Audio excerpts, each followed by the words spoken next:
The Adventures of Huckleberry Finn takes place in the American South around 1840. It begins in the town of St. Petersburg, Missouri, on the banks of the Mississippi River. Huck Finn is a boy about 13 or 14 years old. He's the son of the town drunk, and he's lived most of his life without a mother and homeless. He's used to wearing ragged, cast-off clothes, never going to school, and doing pretty much whatever he wants. He's very good at outdoor things like hunting, fishing, and trapping. At the beginning of the book, he's living in a house because he's been adopted by the widow Douglas, who's trying to civilize him. Huck and the widow live with the widow's sister, Miss Watson, who scolds Huck frequently. The widow and Miss Watson also own a number of slaves. Whenever he can, Huck sneaks off with his friend, Tom Sawyer, and they pretend to be in a robber's gang. One night, Huck climbs into his bedroom window after being out with Tom, and he finds his vagrant father, Pap, waiting for him in his bedroom. Pap tells Huck to stop acting like he's better than his father, meaning stop going to school and reading.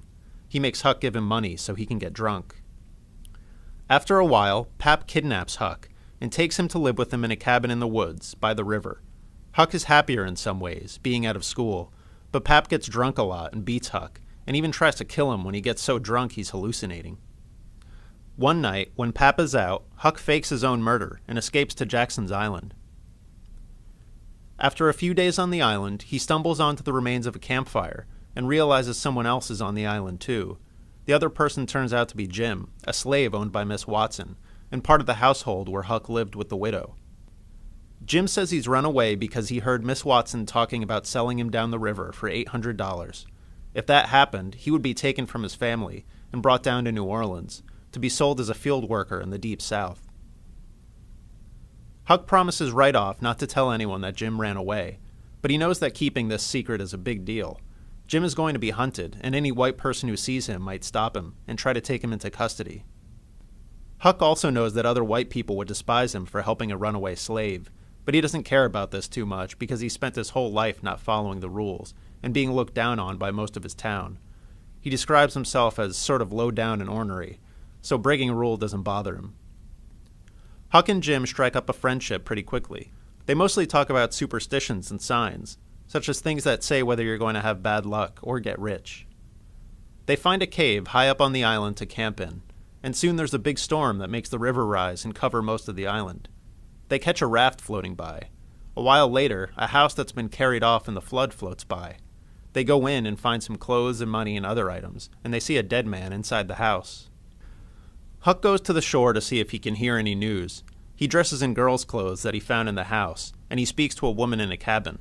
The woman figures out that he's a boy, not a girl, but she doesn't get mad about it. She tells him that her husband thinks the runaway slave is hiding on the island and is going there with some other men that night to try to catch him. So Huck hurries back to get Jim, and they start floating down the Mississippi River on the raft. Huck and Jim have a number of adventures on the raft, traveling at night so no one stops them. They see an abandoned steamboat that's been wrecked in the middle of the river. They sneak onto it, and then they realize 3 thieves and murderers are on it, and they have to steal the gang's boat to get away. Huck and Jim get separated in a heavy fog, with Huck in the canoe and Jim on the raft. It takes a long time for Huck to find Jim again, and Jim is overwhelmed with joy when Huck's back. Huck plays a trick on him by pretending Jim dreamed about the whole fog, and they were never separated. When Jim realizes he's lying, his feelings are hurt, and Huck feels bad and apologizes. That's an important moment, because Huck becomes aware that Jim actually cares about him, and he cares about Jim, which he hadn't really thought about before. Huck and Jim are hoping to come to the town of Cairo, because that town is where the Ohio River empties into the Mississippi. If they get off there, Jim can buy passage on a steamboat going up the Ohio River, and he'll be on the way to freedom. When they think they're getting close to Cairo, Huck's conscience starts to bother him, because now he's not just hanging out with Jim, he's close to actually setting him free, which his society has taught him is wrong. It's basically like stealing Miss Watson's property from her, just to spite her.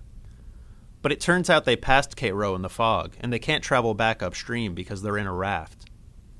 A steamboat coming up the river runs over their raft, and they have to dive down below its wheel to avoid being killed, so they get separated.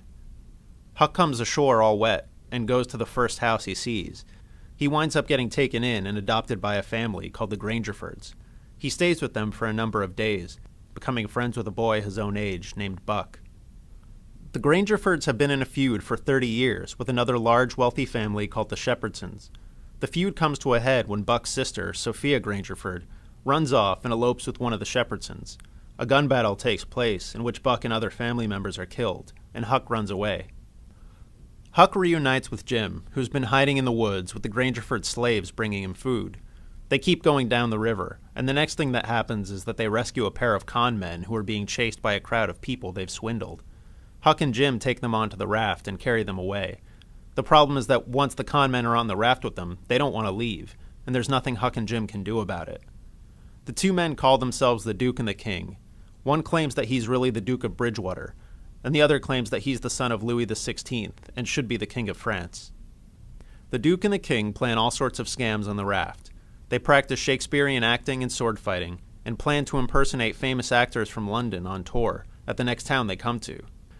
They come to a little Arkansas town where they see a man named Colonel Sherburne shoot a harmless drunk who's insulting him. A lynch mob comes to hang Colonel Sherburne, but he stands them down, telling them they're not man enough to lynch him. The Duke and the King's Shakespeare performance is a total flop, so they change their approach and advertise a show called the Royal Nunsuch. They get customers to buy tickets by saying, "Ladies and children not admitted." All that happens in the show is that the king comes out on stage on all fours, naked and painted different colors. The show only lasts a minute or two. The audience knows they've been swindled, but decides to keep quiet about it and tell the other locals to see it too. After 2 nights of this, the Duke and the King run off, just as the town is about to pelt them with rotten tomatoes and dead cats. The Duke and King pull off some other scams, but their biggest one is when they arrive in a town where a man named Peter Wilkes has just died, and they pretend to be his long-lost brothers and heirs. They get the man's daughters to welcome them into the home, and they start selling the slaves and liquidating the estate. Huck steals the money from the Duke and the King and tells one of the daughters that they're con men. The real brothers of the dead man arrive, and the Duke and King barely manage to escape back to the raft. The final scam of the Duke and King is to claim that Jim is a runaway slave and sell him to a farmer named Phelps, who can claim a reward for returning him. That's the last Huck has to deal with the con men. Soon after, they try their Royal Nunsuch performance and get tarred and feathered. Huck goes to the Phelps house to look for Jim, and the Phelps family turn out to be Tom Sawyer's aunt and uncle. Huck pretends that he's Tom Sawyer, arrived for a visit with the family, and Tom Sawyer himself shows up and pretends to be his own younger brother, Sid. Jim is being kept prisoner in a shed, and Huck wants to set him free, which would be extremely easy to do. Tom insists that they don't. He thinks that Jim's escape should be like other famous prison escapes he's read about in history and in novels involving kings and noblemen. He wants to dig a tunnel into the shed rather than open a door.